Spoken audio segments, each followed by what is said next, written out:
President, what do you say to Democrats worried about the midterm? What do you tell Democrats worried about the midterm? We've got a story to tell. He's got to tell. So former President Obama back at the White House yesterday for the first time since he left office, giving some advice to Democrats as they face a very challenging political landscape ahead of the midterm elections. Former House Speaker Newt Gingrich, who is also a Fox News contributor, is here. President Obama and Hillary Clinton, I think even the White House has started to say this, is that their only problem as Democrats leading into the midterms is that they don't tell their story well enough. What do you think of that? Let me say, first of all, Callista and I both paid off our student loans, too, so we're joining you guys in that last conversation. Look, Barack Obama was president who, in his first term, lost 64 House seats, more than we won in 1994. So the largest gain by the House Republican Party in modern times was under Barack Obama because they couldn't tell their story or it was a bad story. How do you go to somebody who's pumping gasoline or somebody who's at a grocery store and tell them, oh, we got this great story? I mean, they're looking at their bankroll. They're looking at how much the cost of living is going up. They're looking at people crossing the border.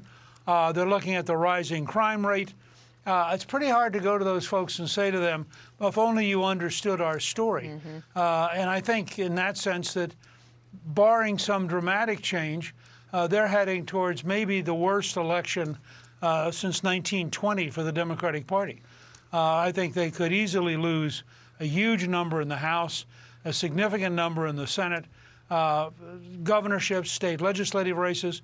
You're seeing things, you know, Kenosha, Wisconsin just elected a Republican mayor, I think, for the first time in 60 years.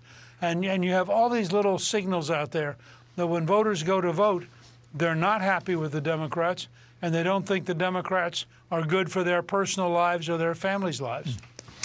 Mr. Speaker, we're going to roll some video that happened yesterday. It's just so our viewers know before we get to it. What happens at these White House events oftentimes is the feed goes out early before the event actually gets underway.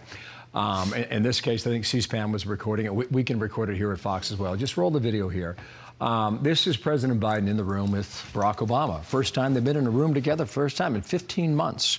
And just watch the interaction of the lack thereof here with Kamala Harris, her back to President Biden. It looks like he's trying to introduce the woman in the gray jacket to his right, screen left there. There's so much going on here that we need to try and understand.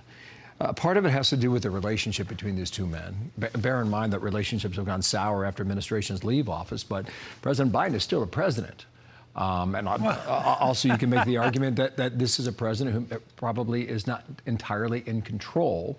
I don't know if you choose A or B or C, but just go ahead and define how you would see that video, sir. Well, I think that Biden clearly feels subordinate to Barack Obama.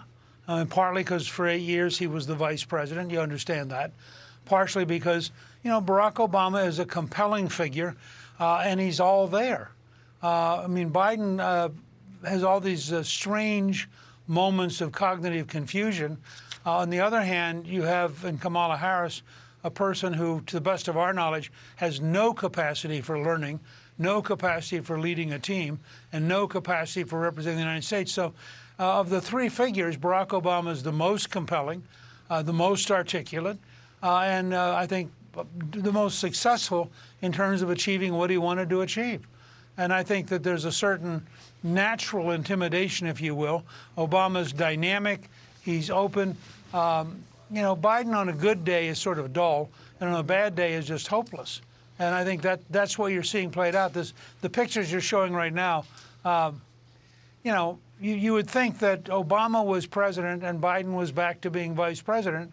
Of course, the other day he thought, I think, that Michelle was the vice president. So maybe it's a step up for him to remember that he's the vice president. And I think that President Obama has been, I think President Obama knows all of that as well, and it might also be one of the reasons that he tries to keep his distance a little bit, because he attracts all the attention in the room. He has charisma coming out of every pore. He never takes a bad picture, and that was a bit of an awkward moment yesterday for sure. Speaker Gingrich, thank you. Thank you for your time, sir.